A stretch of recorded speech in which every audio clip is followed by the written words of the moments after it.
Nós vamos continuar nossa meditação sobre o Natal. A vida se manifestou. Uma oportunidade que nós temos nesse final de ano de estarmos reunidos, aproveitando também para participar desse momento como as crianças e outros irmãos. Nós nos alegramos por poder pensar nessa data. Nós não idolatramos uma data, nós contemplamos e queremos conhecer uma história, a história de Jesus. Então nós valorizamos a história de Jesus. A data, nós sabemos que não necessariamente o Natal ou o nascimento de Jesus ocorreu no dia 25 de dezembro, mas nós comemoramos sim essa história todos os dias. Em especial nesse mês, nesse final de ano, nós louvamos ao nosso Deus. Então vamos fazer uma leitura no Evangelho de Mateus, capítulo 1.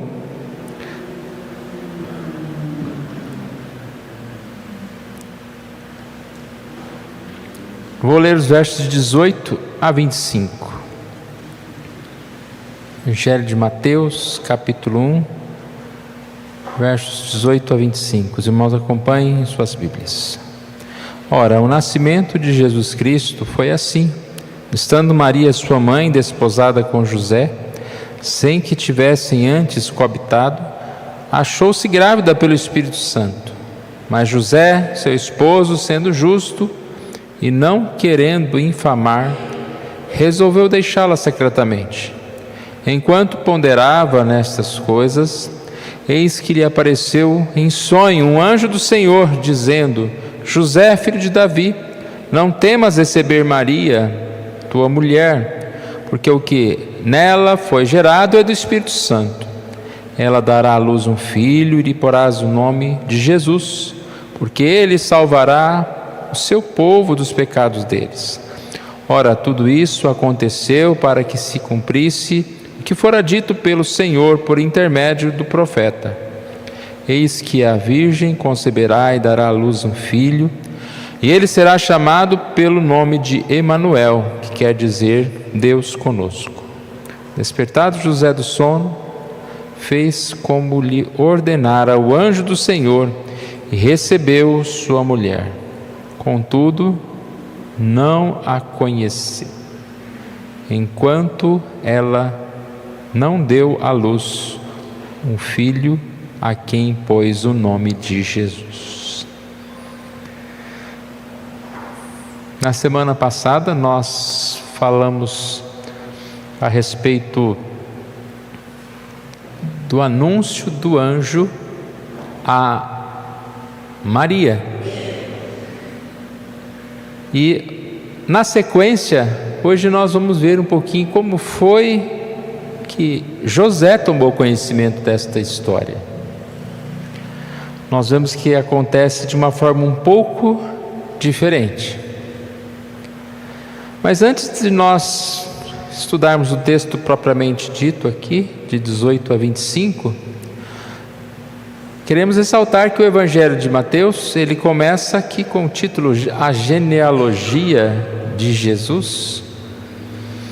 E nós percebemos que a ideia principal aqui de expor essa genealogia é mostrar ou provar ou afirmar que Jesus é filho de Davi, assim confirmando as promessas que a Bíblia trazia.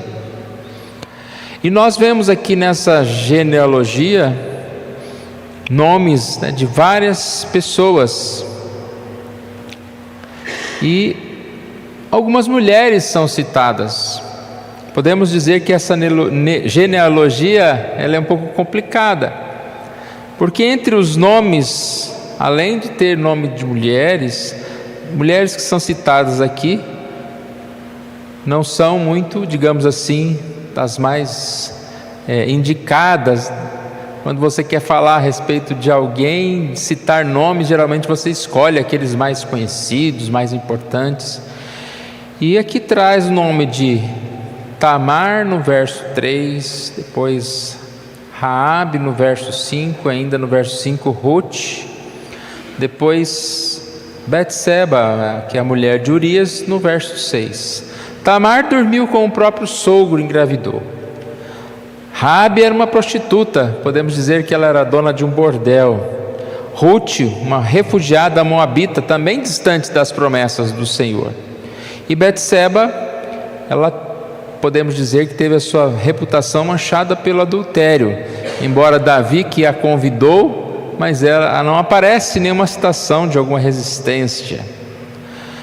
E concordo com alguns comentaristas que afirmam que esses nomes aparecerem aqui demonstrando que Jesus vem para salvar os indignos, se identifica com os pecadores e ama estes até o fim.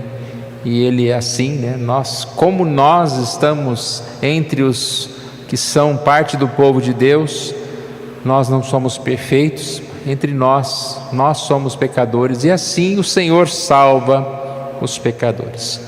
Então a gente vê algumas coisas aqui. A genealogia primeiro, mostrando Jesus como o filho de Davi. E aqui também nós vamos ver como o filho de Deus. Se a gente observar aqui o verso 16 e depois o 17, nós vamos ver algo diferente nas genealogias também. Aqui diz: Jacó gerou a José, marido de Maria, da qual nasceu Jesus, que se chama Cristo. O texto não está dizendo Jacó gerou a José, do qual nasceu Jesus. Não é dito que José gerou Jesus, mas é dito da qual, de Maria. Então nós podemos perceber que no sentido físico, Jesus é filho de Maria. No sentido legal, por meio de José, Jesus é filho de Davi. E nós, como vimos na semana passada e hoje vai se repetir, sabemos que Jesus é filho de Deus, porque ele é gerado pelo Espírito Santo. O texto que lemos na semana passada, Lucas 1,35, diz: descerá sobre ti o Espírito Santo e o poder do Altíssimo te envolverá. Então, falando assim, que o santo que há de nascer será chamado Filho de Deus, porque foi gerado pelo Espírito Santo de Deus. Uma outra curiosidade nós podemos ver aqui no verso 17, falando a respeito das gerações, disse: sorte que todas as gerações, desde Abraão até Davi, são 14, desde Davi até o exílio na Babilônia, 14, e desde o exílio da Babilônia até Cristo, 14. Nós temos muitas questões na Bíblia, muitos símbolos na Bíblia envolvendo números, e até é oportuno um dia nós fazermos um estudo desses números na Bíblia. Aqui no caso, a gente pode fazer algumas associações. 3 é sempre associado à Trindade, às bênçãos, a 3 vezes santo, santo, santo, santo. 4, a gente vê um número relacionado à plenitude da terra e do céu, 4 cantos da terra, os 4 ventos. E se nós somarmos 4 mais 3, dá 7, que é o número chamado número da perfeição. E o 14, somando 7 mais 3 mais 14, não dá nos dedos, porque falta 4 dedos aqui, mas é exatamente o número que nós chegamos, da tríade de 14 gerações. Então são 14 gerações, assim até chegar em Jesus. É uma curiosidade aqui, apenas para a gente colocar para os irmãos. Mas vamos lá, como José recebeu essa notícia? Nós, olhando aqui o verso 18, nós percebemos que ele começa falando a respeito de Maria grávida, estava grávida. Ora, o nascimento de Jesus foi assim: estando Maria, sua mãe, desposada com José, sem que tivesse antes coabitado, achou-se grávida pelo Espírito Santo.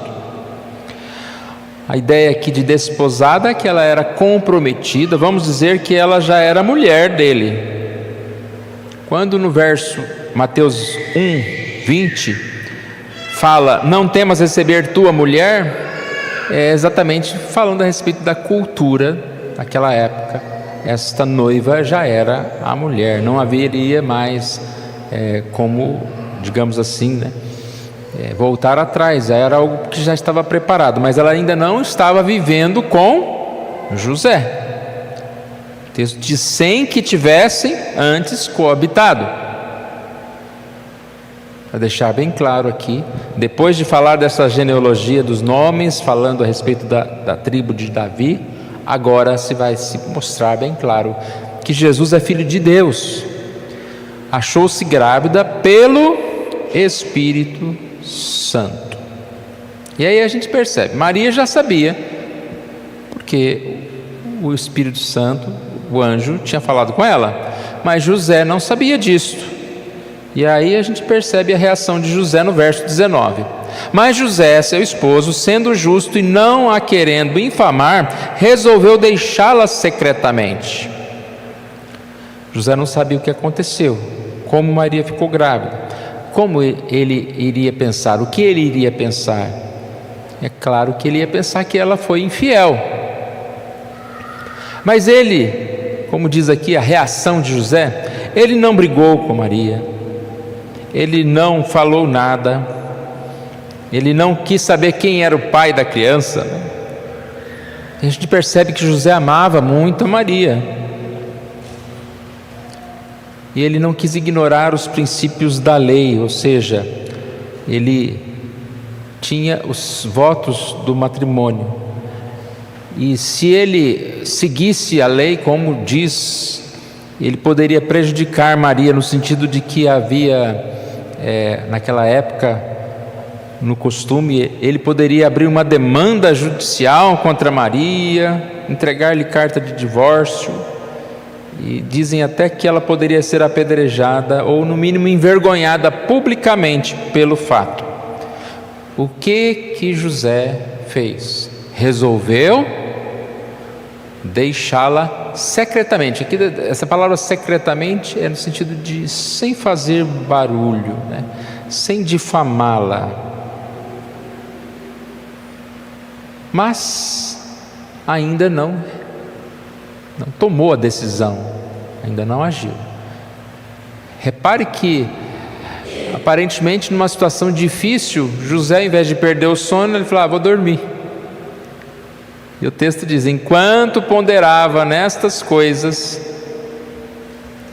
eis que lhe apareceu em sonho um anjo do Senhor dizendo, José, filho de Davi, não temas receber Maria tua mulher, porque o que nela foi gerado é do Espírito Santo. Ele não tinha tomado uma decisão, e o anjo vem com a mensagem. Então Maria recebeu o anjo Gabriel, e ela foi instruída a respeito do que iria acontecer com ela. José ainda não sabia o que estava acontecendo, resolveu deixá-la. Mas um anjo também vem em sonho falar com ele. Não há o nome do anjo aqui, mas o anjo vem mostrar que havia uma promessa que iria se cumprir, que o filho era Jesus. O anjo diz bem claro, não hesites, não tenha medo, não abandones a Maria. E aí a gente já percebe uma boa notícia. Olha o verso 21. Ela dará à luz um filho e lhe porás o nome de Jesus, porque ele salvará o seu povo dos pecados deles. Bom, uma boa notícia já no versículo anterior é que Maria não havia traído Jesus. Ou seja, ela estava grávida do Espírito Santo. Não tendo traído, ele não havia necessidade dele deixá-la. Boa notícia. Mas que excelente notícia é vermos que o seu filho será Jesus, o Filho de Deus. José é informado então que o filho será Jesus. Ele recebe a ordem de dar nome a Jesus, né? Você o chamará Jesus. E aqui também é importante uma mensagem a respeito da salvação, contra o universalismo. Quando diz aqui, ele salvará o quê? Quem? O seu povo. A salvação é o seu povo. E o nome, né? O nome Jesus significa Salvador. Ele salvará, o Jesus Salvador. Ele salvará o seu povo. Ainda na sequência, versos 22 e 23. Ora, tudo isso aconteceu para que se cumprisse o que fora dito pelo Senhor, por intermédio do profeta: eis que a virgem conceberá e dará à luz a um filho, e ele será chamado pelo nome de Emanuel, que quer dizer Deus conosco. Da mesma forma, quando o anjo Gabriel fala que Maria teria um filho, o anjo faz uma sequência, né? No caso lá, falando a respeito de Isabel, mostrando como ele era o Deus do impossível. Aqui também nós percebemos um complemento, como se instruindo melhor José, explicando melhor José, que o que estava acontecendo era uma profecia que provavelmente eles conheciam muito bem, do nascimento de Jesus, do Salvador. Isaías 7,14, nós percebemos essa profecia quando diz: portanto o Senhor mesmo vos dará um sinal, e eis que a virgem conceberá e dará à luz a um filho, e lhe chamará Emanuel. A citação de Mateus é idêntica à de Isaías 7,14. Isaías 9,6 também nós percebemos essa profecia: porque o menino nos nasceu, um filho se nos deu, o governo está sobre seus ombros, e o seu nome será Maravilhoso Conselheiro, Deus Forte, Pai da Eternidade e Príncipe da Paz. Ele é o Deus conosco. E aí a história vai terminar assim: despertado José do sono, fez como lhe ordenara o anjo do Senhor e recebeu sua mulher. Contudo, não a conheceu, enquanto ela não deu à luz um filho, a quem pôs o nome de Jesus. Não viveram como marido e mulher até o nascimento de Jesus. E ele está assim com a sua esposa. Queremos fazer algumas aplicações aqui e pensar nesse texto. Quem é Jesus? Temos uma genealogia e vimos que Jesus é apresentado como o filho de Davi, o homem, como aquele que é gerado pelo Espírito Santo, o Deus. Jesus é homem e Deus, homem da linhagem de Davi, Deus concebido por obra do Espírito Santo. Qual a sua missão? Salvar o seu povo. Nasceu o Salvador. 1,21 diz: ele salvará o seu povo dos pecados deles. 1,23 diz: chamado pelo nome de Emanuel, que quer dizer Deus conosco. Falei uma outra mensagem, que a mensagem do Natal é acusação antes de ser um deleite, frase de John Piper. Nós precisamos de um Salvador. Por isso que é uma mensagem de acusação, para que nós entendamos a necessidade de Jesus. Nós precisamos entender que nós somos pecadores, que nós precisamos de Jesus, para que Ele venha não somente nos salvar da morte no sentido físico, nos dar a vida eterna, mas nos salvar do nosso próprio pecado, da nossa própria injustiça, e mudar a nossa vida. Nós precisamos deste Salvador. No começo do livro Verdadeira Espiritualidade, de Francis Schaeffer, ele fala algo que é muito interessante. Ele diz: a única maneira de se tornar um cristão não é tentando viver uma espécie de vida cristã, nem esperar por algum tipo de experiência religiosa, mas sim pela aceitação de Cristo como Salvador. Eu já disse uma vez aqui que antes de nos dar algo para fazer, Deus nos dá uma mensagem para crer.